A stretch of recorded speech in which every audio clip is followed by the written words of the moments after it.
très important en fait de se préparer au pire. Alors le pire, on est d'accord, c'est les étroits-C, donc voilà, on va essayer de se, préparer pour ça. Alors je vous affiche donc ici 2 automatismes. Si vous ne l'avez pas encore, c'est le moment de aller chercher du papier et du stylo pour faire ça, hein. Vous avez une équation et une droite d'une certaine équation qu'il va falloir tracer. Alors dans la conversation, il y a quelqu'un qui me demande, si, c'était pas censé être le 13 avril. Alors c'est vrai, hein, mais évidemment, comme les vacances ont été bougées, les dates aussi vont bouger et je pense qu'on en reparle au mois de mai. Heu, Tant qu'il n'y a pas un mot écrit, vous voyez, tant qu'on ne reçoit pas un message écrit de la part du recteur qui dit: «C'est officiel, les E3C sont annulés», nous on peut pas être, sûr à 100. Et le pire, c'est qu'il pourrait vous, décider de vous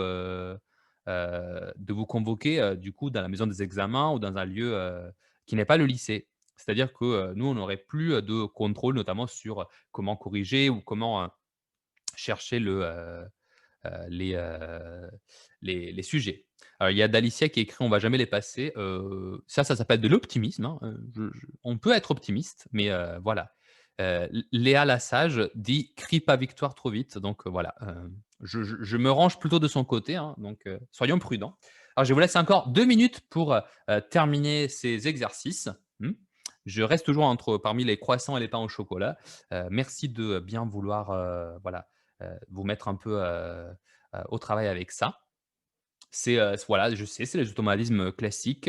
Je sais que c'est compliqué de se mettre au travail à distance et tout, mais vous pouvez vraiment vous dire que c'est la meilleure chose que vous pouvez faire pour vous donner le plus de chances d'avoir, des étroits-C qui réussissent bien et aussi merci de ne pas polluer avec, des, TG que je sais parfaitement ce que ça veut dire, mais voilà, on va éviter de le dire, et des wesh qui prennent 1000 espaces dans la conversation. La conversation, c'est quand même un truc sérieux, donc merci de la laisser, tranquille, d'accord? Merci Xavier d'assumer. Je vous laisse alors quelques minutes, hein. Pas beaucoup, mais quand même.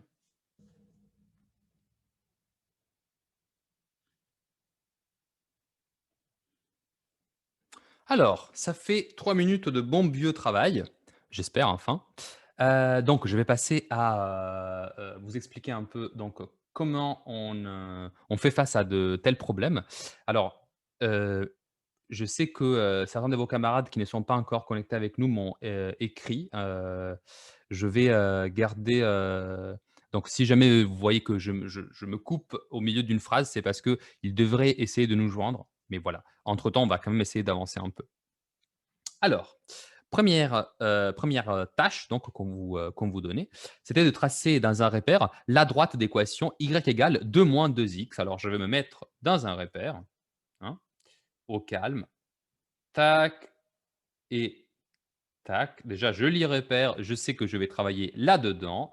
La droite, elle s'appelle, on l'a dit, y égale 2 moins 2x. Oui, je sais, je l'ai appris par cœur et la première chose que je dois faire pour tracer un objet géométrique, sachez-le toujours, hein, c'est de passer par le tableau des valeurs. Alors dans un tableau des valeurs, il y a, devinez quoi? Des valeurs, je sais, c'est dingue et par contre, ce qui est bien, c'est que j'ai la liberté de choisir, moi, les 2 valeurs pour x.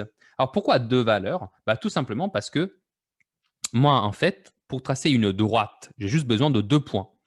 Donc le premier point, ça s'appellera, par exemple, le point d'abscisse 0 et le deuxième, le point d'abscisse 1. Pourquoi? Bah, parce que les calculs vont être beaucoup plus simples ainsi. Si je mets x égale à 0 dans cette équation, permettez-moi juste de zoomer légèrement pendant que je fais ce petit calcul, bah, ça veut dire que y est égal à 2 moins 2 fois 0, parce que j'ai pris x égale à 0 ici. Et si je prends x égale à 1, ça me fait y égale 2 moins 2 fois 1. Alors faisons un instant les calculs du coup. Le premier, c'est 2 moins 2 fois 0. Alors, ça fait 2 moins 0, du coup, parce que d'abord, je fais la multiplication. 2 fois 0, ça fait 0. Et donc, ça fait tout simplement 2. Et pour la deuxième, c'est 2 fois 1 qui fait 2. 2 moins 2, ça fait 0. Donc, voilà, j'ai trouvé les deux valeurs de y. Je reviens du coup à mon petit repère et je vais placer ces deux points. Alors pardonnez-moi, du coup, je vais juste, rajouter quelqu'un dans notre, appel. Voilà, je crois qu'il s'agit de, Lucas, très bien et donc maintenant je peux placer les 2 points. Alors le premier point c'est 0,2 donc, oups, pardonnez-moi. Je disais que le premier point, c'est le point 0,2 donc je le mets là, parce que du coup, ça c'est 1, ça c'est 2, ça c'est 3, ça c'est 4 et ça c'est 0. Donc ce point-là, il est bien là où j'ai mis le point rouge. Et le deuxième, du coup, en sachant que la graduation des axes, du coup, c'est 1, 2, 3, etc. Bah, du coup, le point 1, 0, bah, il doit être placé ici, dans ce deuxième point rouge. J'espère que vous les voyez, hein. Ils sont là, du coup. Maintenant que j'ai placé les 2 points, bah, je suis, très content parce qu'en fait, maintenant, il suffit de prendre ma petite règle, voilà, elle est là et de la placer de sorte à pouvoir joindre les 2 points que j'ai placés et voilà, vous avez votre droite. C'est tout ce qu'il fallait. D'accord? Alors, si vous avez des questions, merci de les envoyer dans le chat, comme par exemple Yasmine l'a fait. Alors elle, elle dit: «Je comprends pas pourquoi 2 moins 2 fois 0 ça fait 2». Alors la raison, c'est parce que quand on fait des opérations mathématiques, on les fait toujours dans un certain ordre.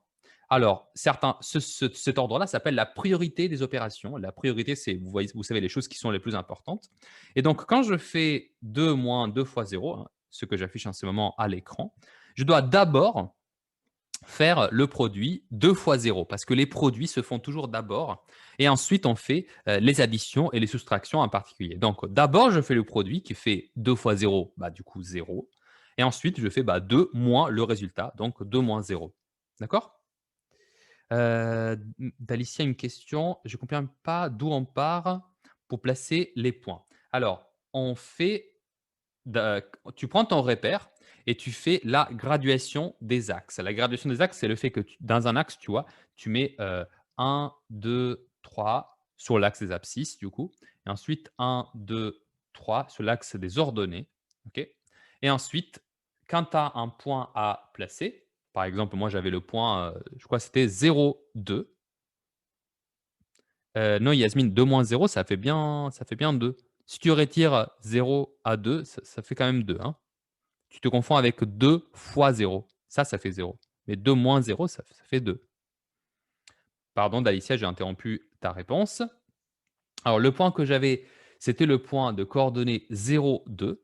Donc, moi, je sais que je vais me mettre au niveau du 0 par rapport aux abscisses et à la hauteur 2, tu vois, par rapport aux ordonnées. Donc, je vais exactement là où j'ai placé le point. D'accord? Le deuxième point, c'était le point, de coordonnées 1, 0. Donc, je vais en abscisse à la coordonnée 1, donc ici et par contre en ordonnée, j'ai 0 comme coordonnée, donc je dois me mettre à la hauteur indiquée ici. C'est pour ça que j'identifie le point qui se trouve en rouge. D'accord? J'espère que c'est clair, Dalicia. J C'est compliqué pour moi de voir si, ton visage montre voilà ah voilà, OK. OK, très bien. Merci beaucoup, Dalicia. Tu m'as confirmé dans la conversation. Bon, super. Merci beaucoup de votre participation, hein. C'est bien d'avoir un retour pour moi. Très bien, OK. On passe à la deuxième question, du coup, le deuxième exercice. C'était l'automatisme, suivant, c'était, résoudre une, équation. C'était résoudre l'équation 4x moins 6 égale à, 5x plus, 7. Alors ça, c'est une, équation. Donc, on va la résoudre comme on fait avec les équations, hein, exactement comme d'habitude. Ah, pardon, j'ai juste une question, je crois, qui m'est posée. Non.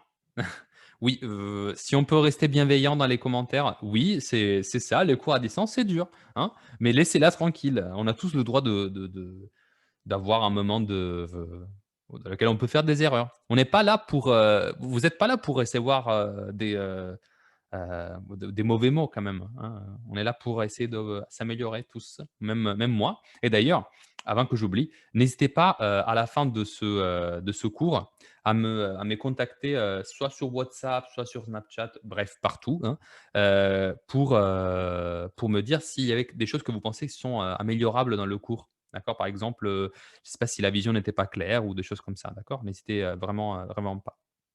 Bon, passons à l'équation. Alors pour une équation, la première chose que vous devez, vous dire, c'est que, votre intérêt principal, c'est de isoler cette fameuse variable x. Alors x, c'est ce qu'on appelle une inconnue parce que, bah, on ne la connaît pas. Donc on va essayer déjà de, l'isoler et donc on va dire: «OK, 4x moins 6 égale à 5x plus 7». Bah, 1re chose, on va essayer de prendre toutes les tous les termes qui contiennent en fait la variable x et le mettre du même côté. Donc 4x, je vais le laisser à gauche, mais 5x, je vais le porter aussi à gauche et donc il va devenir moins 5x. D'accord? En même temps, je me dis que je dois aussi isoler les termes qui ne sont pas des termes qui contiennent x, donc je me munis d'une autre couleur. Je prends moins 6, je prends plus 7 et je veux eux aussi les rassembler. Pour les rassembler, du coup, je prends le 7 et lui, bah, il reste exactement là où il est, hein, plus 7, il reste toujours à droite. Voilà. Mais par contre, le moins 6 qui était de l'autre côté, bah, du coup, lui, il passe de l'autre côté et il devient plus 6. D'accord? Voilà, il a changé de signe. Je vous rappelle que voilà, quand vous faites des additions et soustractions, ça change de signe, c'est important. Bon, maintenant, on fait les opérations qu'on peut faire. 4x moins 5x, ça me donne moins x comme résultat, égal à 7 plus 6. Alors 7 plus 6, ça fait 13. Voilà. Et donc, je me retrouve avec moins x égale à 13. Moins x, c'est pas encore x tout seul, donc il faut que je fasse un dernier passage pour me débarrasser de ce moins que j'aime pas du tout. Mais bon, vous savez un truc. Vous savez que quand vous avez un moins tout seul, bah, en fait, c'est comme dire moins 1. Donc ce moins x, c'est comme faire moins 1 fois x égale à 13. Et une fois que vous l'écrivez comme ça, vous vous dites, ah bah du coup c'est facile parce que vous savez que quand vous avez quelque chose qui multiplie votre x, pour l'envoyer de l'autre côté, il suffit de l'écrire au dénominateur de l'autre chose. Donc ça devient x égale 13 divisé par moins 1. Vous vous rappelez, ça c'est le passage au dénominateur, d'accord? Ça passe d'un facteur, donc qui était à gauche, c'était moins 1 fois x, à un dénominateur, donc 13 divisé par moins 1. Et 13 divisé par moins 1, on va pas le laisser comme ça, hein, quand même. On va l'écrire comme moins 13, d'accord? Parce que le signe, il est là, il est ce moins 1, donc ça change le signe.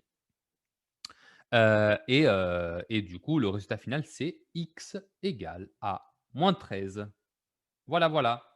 Alors, si vous n'aviez pas trouvé ça, ce n'est pas forcément grave. L'important, c'est que maintenant que vous avez eu l'explication, vous avez retrouvé quelles ont été, heu, vos erreurs. D'accord? C'est tout ce qui m'intéresse dans cette phase. OK?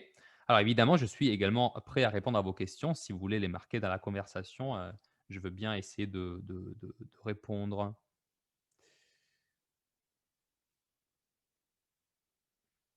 Et si on peut éviter de s'appeler, avec des appellations pas exactement gentilles, Xavier, hein? Merci, la conversation. On va essayer de la garder seulement pour les questions mathématiques, s'il vous plaît. Bon, il me semble qu'il n'y en ait pas, je crois, hein? J'espère, il me semble. OK, très bien. Donc, non, j'avoue rien d'Alicia, pas du tout. Je suis très sérieux, regarde. Voilà. Donc,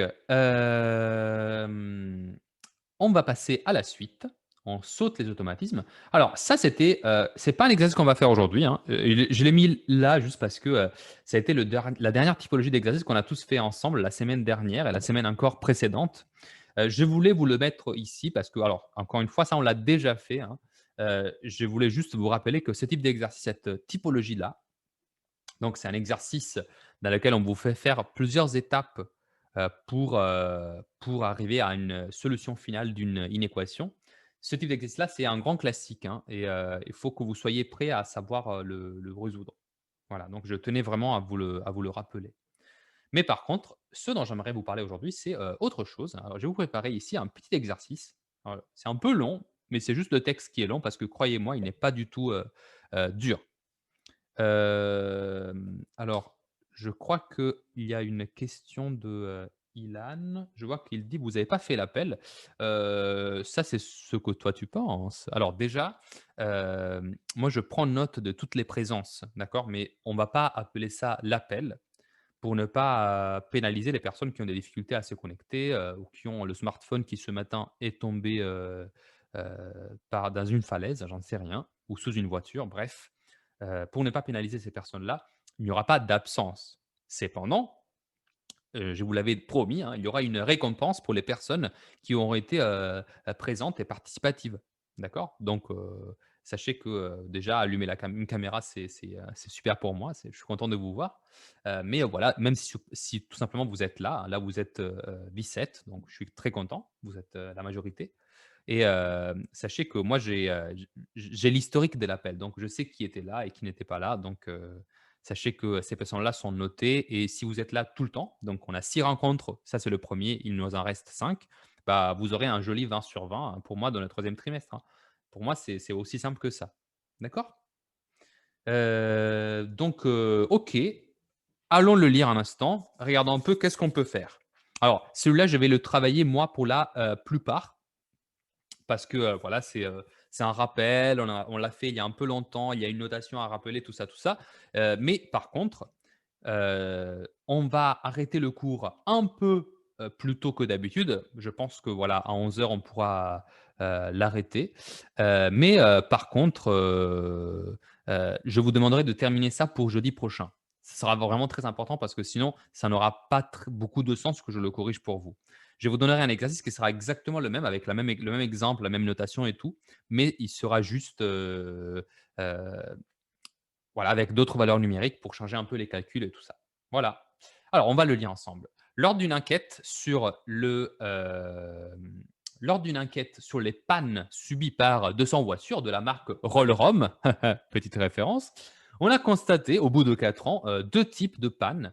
Il y a 2 types de pannes donc. 7 des voitures ont subi une panne mécanique, voilà, donc c'est le moteur, hein, et 13 une panne électrique. Parce que vous savez que dans une voiture, il y a toujours 2 systèmes qui sont superposés. Il y a le système mécanique, bah, c'est celui, qui a, bah, le moteur et qui fait rouler la voiture en gros, mais il y a aussi un système électrique, hein, parce que, bah, il y a une batterie dans la voiture qui vous permet notamment de contrôler l'allumage, mais aussi de contrôler par exemple, tous les écrans qui s'affichent, tous les systèmes par exemple pour écouter la radio, pour avoir, les informations pour faire bouger les fenêtres, voilà, tout ça, c'est avec de l'électricité et c'est contrôlé par un système électrique.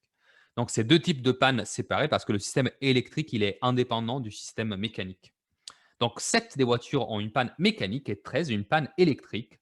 Et regardez attention, faites vraiment attention à cette phrase parce qu'elle est écrite non pas avec des valeurs numériques et donc on n'a pas l'œil qui va s'y arrêter tout de suite, mais par contre regardez, 3 des voitures étudiées ont subi à la fois donc en même temps, ça veut dire une panne électrique et une panne mécanique.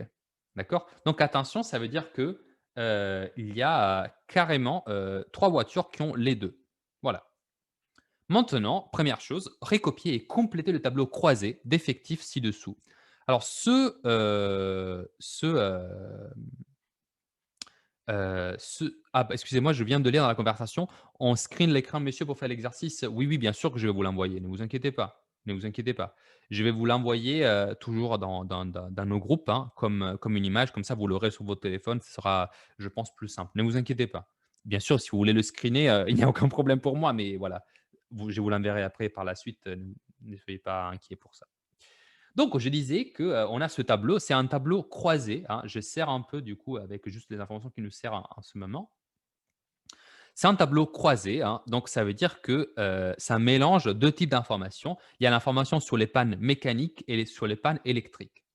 Déjà, dans la première case, donc c'est la case que je suis en train de hachurer ici avec la couleur, violet. Hem, Ici, donc en gros, on va essayer de mettre les voitures qui ont à la fois des pannes mécaniques et électriques. Parce que vous voyez, nous sommes précisément au croisement des 2 caractéristiques. Eh bien, grâce à la phrase «assurer un jaune», on sait que là-dedans, je vais mettre la valeur 3. Parce qu'il y a seulement 3 voitures qui ont eu des pannes à la fois mécaniques et des pannes électrique, donc en même temps. On sait cependant également que toutes les voitures qui ont eu des pannes électriques, c'est la valeur de 13. Ça veut dire que dans l'endroit que je suis en train de hachurer pour vous en vert, juste ici, vous voyez, dans le total, ça c'est quoi? Ça c'est le total du coup des pannes électriques. Ça veut dire que ici je vais mettre 13. Mais alors, s'il y avait 3 voitures qui avaient une panne électrique et en même temps, hein, une panne mécanique, 13 voitures total qui ont eu des pannes électriques. Ça veut dire que dans la case panne électrique, mais sans panne mécanique, bah, je vais mettre du coup un joli 10. De sorte à ce que vous voyez 3 plus 10, ça fasse 13. Vous voyez la logique, hein? Il faut que, imaginez que ici vous pouvez mettre un plus, hein, parce que du coup 3 plus 10, ça doit vous faire le total, hein, le total de la ligne. Donc faites attention à ça. Exactement avec cette même logique, je sais que, les pannes mécaniques sont 7 au total. Donc, je sais que je peux remplir ici le total des pannes mécaniques. Regardez, c'est le deuxième espace en vert. S'il y a quelque chose qui n'est pas clair, merci de l'écrire, hein, moi je continue sinon. Donc là, vous savez, bah, panne mécanique totale, c'était 7. Mais s'il y en avait 3 qui étaient mécaniques et électriques, ça me laisse du coup un total de 4 pannes qui sont mécaniques, mais sans panne électrique.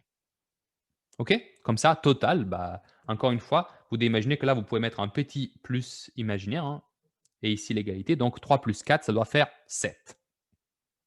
Voilà. Bon, bah, du coup, maintenant, on va essayer de compléter. Parce que nous, on sait également que, du coup, il y aura, combien de voitures au total? Ça aussi, on ne doit pas l'oublier. On sait qu'il y a au total 200 voitures. 200 voitures. D'accord? Donc, le total des totals, il est là. Il est là, ici, dans cette là où je mets les 3 flèches. OK? Et alors, je peux faire des déductions. Je sais que, toujours, hein, les lignes et les colonnes doivent pouvoir s'additionner. Donc, je sais que du coup, là, à côté du 7, je vais mettre 200 moins 7 pour arriver jusqu'à 200 du coup, vous voyez? Ce qui fait 193. Et exactement avec la même logique, en dessous du 13, bah, je vais mettre du coup 187. De sorte à ce que si vous faites 13 plus 187, ça fasse bien 200. Mais du coup, avec ces deux nouvelles valeurs, on peut compléter la case qui manque. Et oui, on peut la compléter et d'ailleurs, vous allez retrouver une valeur cohérente parce que, bah, du coup, dans la seule case vide, du coup, que je vous assure en ce moment en bleu, là-dedans, est-ce que quelqu'un peut me suggérer quoi mettre avec la conversation, s'il vous plaît? Ne le dites pas avec le micro, sinon ça va être compliqué, et les sons vont se, mélanger, mais merci de me l'écrire dans la conversation, s'il vous plaît. Qu'est-ce que je peux écrire dans l'espace bleu? L'espace que j'ai laissé, à votre avis?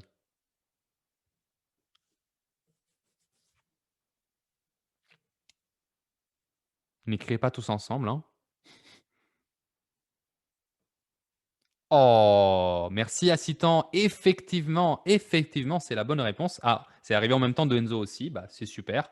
C'est bien 183 et vous pouvez en être certain parce que en fait, ça ne marche même pas une seule fois, ça marche 2 fois. Regardez, si je fais 10 plus 183, ça fait bien 193, on est d'accord? On est d'accord. Et si je fais 4 plus 183, ça fait bien 187. Donc, c'est la seule valeur qui va marcher les 2 fois, mais en fait, ça suffisait qu'il marche une seule fois, hein. Mais bon, on est quand même content de voir que si ça marche 2 fois, c'est qu'on a vraiment bien géré, toutes les valeurs. OK? Donc ça, c'est, déjà si vous êtes capable de faire ça, ça vous fait vraiment, vraiment genre beaucoup, beaucoup de points. Donc, sachez que si vous maîtrisez cette, tâche, bah, déjà c'est super. Et en fait, grâce à cette tâche-là, vous allez voir, le reste de l'exercice va normalement être plutôt simple. Alors, le reste de l'exercice, du coup, on passe à la question 2, hein. Je suis en train de lire ici. On choisit au hasard une voiture parmi les 200 et on va noter M, l'événement, la voiture subit une panne mécanique, et E, l'événement, la voiture subit une panne électrique, hein. On n'a pas beaucoup de fantaisie dans cet exercice. On va désigner par, et ça c'est un rappel parce que c'est une notation en général universelle, on va noter, donc on va désigner M avec une barre au-dessus, l'événement contraire de l'événement M. Je vous rappelle, M, c'est avoir une panne mécanique. Voilà. Première question, déterminer la probabilité de P2, donc l'événement contraire à M. Mais évidemment, ça veut dire quoi à votre avis? Ne pas l'événement contraire, excusez-moi, d'une panne mécanique. Je sens les cerveaux qui circulent, qui s'activent derrière les écrans. Mais en tout cas, voilà, si c'est l'opposé d'avoir une panne mécanique, bah, du coup, c'est sans panne mécanique. D'accord? Et bah, du coup, je vais le lire où? Bah, je cherche le total des voitures qui n'ont pas eu de panne mécanique. Je vous le redis si vous voulez. Je cherche le total des voitures sans panne mécanique. Mélangez ces 2 mots-là, voiture sans panne mécanique totale, hein, parce que je veux toutes les voitures qui n'ont pas eu de panne mécanique. Et bah, exactement Fatima, c'est 193. D'accord? Donc c'est la valeur qui s'affiche ici, c'est bien le total entre, les voitures qui n'ont pas eu de panne mécanique et quand même le total, parce que c'est le total que je veux moi. D'accord? Donc c'est important de marquer cela. Bon, je vais donc noter que comme la du coup maintenant c'est la probabilité par contre que je dois calculer, bah, du coup je vais mettre probabilité égale, alors c'est 193 voitures sur 200. D'accord? Parce que 200 est le total des voitures que je regarde, donc bah, voilà, je le marque, juste ici. Et enfin, pardonnez-moi, c'est pas enfin, c'est la deuxième question, c'est pas la dernière. Donc, 2e question. Calculez maintenant P de E sachant M. Ça se traduit en français par la probabilité de l'événement E, donc panne électrique. Et vous voyez le M qui est écrit en bas, un peu en dessous, hein, ça se lit sachant qu'il y a eu une panne mécanique. Alors donc ça veut dire que nous, maintenant, nous sommes dans une situation où on sait, on est sûr et certain qu'il y a eu une panne mécanique. Donc ça veut dire qu'en fait, on travaille dans cette colonne-là, dans la colonne rouge que je suis en train de vous assurer, la colonne des pannes mécaniques. On est là-dedans parce qu'on sait qu'il y a eu une panne mécanique. Et donc maintenant, je veux savoir quelle est la probabilité qu'il y ait eu une panne électrique, sachant que je suis dans cette colonne. Donc je suis sur les 7 voitures totales qui ont eu des pannes mécaniques. Quelle est à votre avis cette probabilité? C'est toujours Fatima qui prend la parole et bah, elle a raison, hein, parce que effectivement, c'est bien 3 sur 7. J'écris donc ça comme une fraction, je me fais juste un peu d'espace, excusez-moi. Et bah, du coup, là, j'écris 3 sur 7. Alors pourquoi 3? Parce que 3, ce sont donc les voitures qui ont eu une panne électrique, qui font partie de cette colonne, c'est-à-dire la colonne où il n'y avait que les pannes mécaniques. Donc 3 sur 7. 3 sur 7, vous pouvez les laisser comme ça, évidemment, ou l'arrondir, peu importe. L'important, c'est que vous ayez trouvé cette valeur. D'accord? Dernière question de la partie 2. Calculez la probabilité que la voiture subisse une panne mécanique, sachant, cette fois-ci, qu'elle n'est pas affectée par une panne électrique. Alors, j'efface un peu de couleur parce que sinon on va commencer à se perdre dans ce tableau, il y a plein de choses. Mais du coup, essayez de voir la logique. D'accord? Essayez de voir la logique un instant. Oups, j'ai un peu trop effacé. Ça, c'était 13, ça, c'était 187. La logique, c'est quoi? C'est que maintenant, qu'est-ce que je sais, moi? C'est marqué sachant qu'elle n'est pas affectée par une panne électrique. Donc, ça veut dire que je suis dans la ligne où les voitures n'ont pas été affectées par des pannes électriques. Donc, c'est cette ligne-là, regardez. Vous voyez, sans panne électrique, ça veut dire qu'il y a un total de 187 voitures.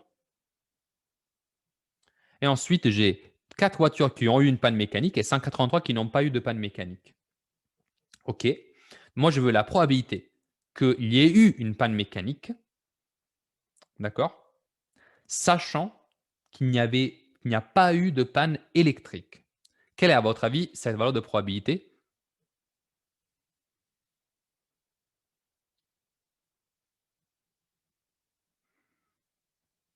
Alors, une seule personne a écrit. Alors, c'est la bonne réponse, hein. C'est bien 4 sur 187, hein. Tout à fait, tout à fait. Ça, c'est à cause du fait que le total ici, du coup, bah, ce sont les voitures qui n'ont pas eu de panne électrique, donc 187 voitures. Et je veux bah, les voitures qui ont eu une panne mécanique, et donc bah, c'est 4 voitures. Voilà, donc ça y est, j'ai tous les résultats de la partie 2. J'attends donc la partie 3, qui est la suivante. Alors, c'est une question intéressante parce que elle s'appuie en fait sur votre capacité de euh, vous faire, en gros, avoir par une pub ou pas. C'est, il faut essayer d'être, vous voyez, mathématique dans le sens où on n'a pas envie de se faire arnaquer et donc on a envie de savoir si on dit la vérité ou pas. Et ben, on a les données en fait pour répondre à cette question et en général, sachez que c'est toujours un bon réflexe d'essayer de euh, être objectif sur les choses qu'on nous dit. Est-ce que c'est vrai? Avoir toujours un doute sur les informations qu'on nous propose comme étant vraies. Donc ici, l'information, c'est une publicité pour la marque Rollrom, c'est la marque tout à l'heure, hein, indique plus de 95% de nos voitures n'ont pas de panne ni mécanique ni électrique au bout de 4 ans. Qu'en pensez-vous? Alors nous, on avait ces 200 voitures-là, c'est des voitures donc qu'on a analysées au bout de 4 ans, effectivement. Et donc, il dit, cette phrase, elle dit que plus de 95% parmi toutes les voitures, elles n'ont pas eu ni de panne mécanique, ni de panne électrique. Donc ici, ce que je dois aller regarder, hein, c'est la case du tableau qui se trouve exactement à l'intersection entre les voitures sans panne mécanique et les voitures sans panne électrique. Et il s'agit de 183 voitures. 183 voitures sur 200. D'accord? Et il veut que ce soit du coup plus de 95. Eh bien, faisons le calcul pour être sûr qu'il est en train de nous dire la vérité. Alors, pour voir ça, du coup, je me munis de calculatrice. Alors, pardonnez-moi, je vais essayer de la prendre tout de suite. Alors, juste une petite seconde. Voilà, elle est là, vous savez. Voilà. Alors, je fais l'opération. 180. Oups, pardon, je l'écrivais pas. Donc, j'écris 183 divisé par 200. Je pense que vous avez eu le temps de le faire depuis. Ça fait 0,915. 915. Mais un pourcentage, ça fait combien ça? Ce serait intéressant de voir qu'en fait, ça, un pourcentage, ça fait 91,5%. Attention donc, la publicité est mensongère ici. Alors attention, le fabricant de voitures pourrait dire: «Oui, mais nous, on a fait les statistiques sur, tous les voitures qui ont été produites. Peut-être que dans le lot que vous avez eu sous les mains, donc 200 voitures, il y avait plus de voitures défectueuses que d'habitude». Mais ça, c'est quand même, hem, quelque chose que vous pouvez affirmer sur 200 voitures. Eh bien, 200 voitures, ce n'est pas 20 voitures. 200 voitures, c'est assez quand même. Donc c'est quand même assez pour pouvoir douter de la publicité. Peut-être qu'ils auront un peu voulu, enjoliver les choses. Bref, vous pouvez formuler donc avec une phrase en français que, vous pensez que la publicité pourra avoir été, mensongère. Voilà. Ouf! Écoutez, j'espère que cet exercice-là est clair pour vous, hein. Je vous l'affiche encore, quelques secondes. Et ensuite, bah, il est 11 heures et voilà, je vous ai gardé ici 3/4 d'heure. Je suis super content, de votre participation déjà et du fait que vous ayez été là. Donc voilà, je tiens à vous remercier. Il n'y aura pas toujours un petit déjeuner derrière moi, mais sachez que voilà, c'était le matin, il était 10 heures, voilà. Maintenant, ça fait un peu plus brunch que petit déjeuner. Oui, Fatima, on a fini parce que je sais que vous avez également d'autres cours, je crois, derrière moi et bah, croyez-le ou non, j'ai aussi d'autres cours, derrière vous et malheureusement, j'ai besoin d'un petit moment technique pour les préparer, voilà, pour mettre les réglages. Je voulais donc vous, rappeler notre prochain rendez-vous. Alors, il faudra faire un exercice qui est exactement comme celui-là, pareil, mais juste avec d'autres valeurs numériques. Il y aura les mêmes questions, Vous aurez à disposition la vidéo avec ce cours-là qui va être, affiché, j'espère cet après-midi, voire demain au plus tard si vous voulez la revoir. Voilà, j'espère que vous passez une belle journée. Je vous dis bon courage, heu et heu, bah, écoutez, merci encore et à très, très, très, très, très, très, très bientôt. Ah oui, bien sûr, ne l'oublions pas, notre prochain rendez-vous, c'est jeudi et je vous le rappellerai aussi par message, mais ça va être jeudi du coup à notre horaire d'habitude, donc de 14 à 15. Voilà. Je vous dis à bientôt alors. Au revoir.